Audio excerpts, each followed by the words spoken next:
Hello बच्चों, let's read the question. So question says that electron affinity is maximum for in elements में electron affinity maximum किसका होता है। तो वैसे देखा जाए तो सारे के सारे हेलोजेंस हैं, तो हेलोजेंस को एक्स रिप्रेजेंट किया जाता है और इलेक्ट्रॉन एफिनिटी क्या होता है, कौन कितने इजीली इलेक्ट्रॉन को गेन करके एनायन में कन्वर्ट होगा। और हेलोजन की बात करें तो ऑटोमोस में इलेक्ट्रॉनिक कॉन्फिगरेशन लिखा जाता है NS2Np5 और इलेक्ट्रॉन को गेन कर ले तो इसका इलेक्ट्रॉनिक कॉन्फिगरेशन बन जाता है NS2Np6, यानी कि स्टेबल नोबल गैस कॉन्फिगरेशन। और सभी एलिमेंट्स चाहते हैं तभी बॉन्डिंग में पार्टिसिपेट करते हैं ताकि उसका कॉन्फिगरेशन क्या हो जाए, नोबल गैस कॉन्फिगरेशन जैसा बन जाए, क्योंकि इसको स्टेबल कॉन्फिगरेशन माना जाता है। इसलिए हेलोजेंस के इलेक्ट्रॉन एफिनिटी बहुत ज्यादा हाई होती है। अब हम बात करते हैं कि इलेक्ट्रॉन एफिनिटी, चलो ठीक है, ये पता तो चल गया कि सभी हेलोजेंस का हाईएस्ट होता है, बट इन चारों में किसका हाईएस्ट होगा। तो दान ग्रुप क्या होता है, साइज इंक्रीज करता है और इलेक्ट्रोनेगेटिविटी डिक्रीज करता है। मेन फैक्टर तो इलेक्ट्रोनेगेटिविटी का है।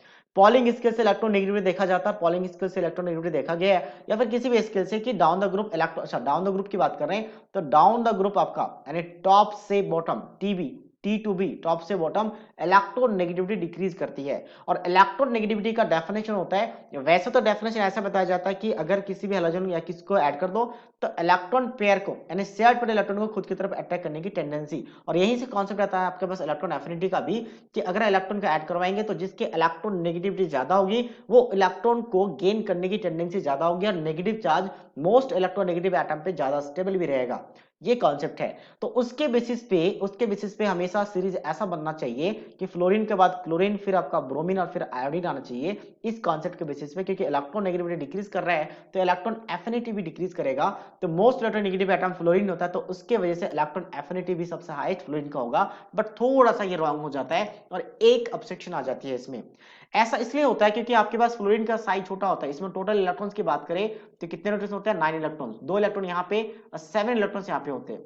साइज छोटा होता है और साइज छोटा होने की वजह से जब एक इलेक्ट्रॉन बाहर से हम ऐड करते हैं तो रिपल्शन बहुत ज्यादा बढ़ जाता है। तो एक इलेक्ट्रॉन जब ऐड करेंगे तो साइज स्मॉल होने की वजह से, साइज कैसा आपका स्मॉल है और साइज स्मॉल होने की वजह से रिपल्शन बढ़ जाता है, रिपल्शन बढ़ जाता है, रिपल्शन इंक्रीज। और इसीलिए इसमें इलेक्ट्रॉन ऐड करने से बेटर क्लोरीन में बेटर बन जाता है, क्योंकि क्लोरीन की इलेक्ट्रॉन नेगेटिविटी भी हाई है।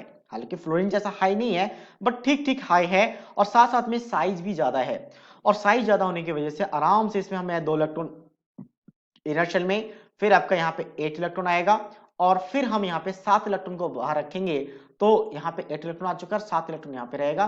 तो यहाँ पे आराम से हम इलेक्ट्रॉन को रख सकते हैं, आराम से यहाँ पे रहेगा। तो इलेक्ट्रोनेगेटिविटी एक फैक्टर है, दूसरा फैक्टर साइज है। दोनों फैक्टर इसमें सबसे सटीक बैठता है, साइज सबसे ज्यादा इफेक्टिव होता है और इसकी वजह से इलेक्ट्रॉन एफिनिटी सबसे ज्यादा क्लोरीन का निकल के आता है as compare to fluorine and then bromine and then iodine. तो ये हमारी सोच है, ये हमारी सोच है, बट एक्चुअल में सच्चाई ये है, एक्चुअल में सच्चाई ये है कि क्लोरीन की सबसे हाईएस्ट होती है। तो पूरे पीरियोडिक टेबल में मोस्ट इलेक्ट्रॉन एफिनिटी क्लोरीन की ही होती है। तो सबसे हाईएस्ट किसका होगा, chlorine, that is option A. So option A is the right answer of this question. So I hope you understood it well. All the best.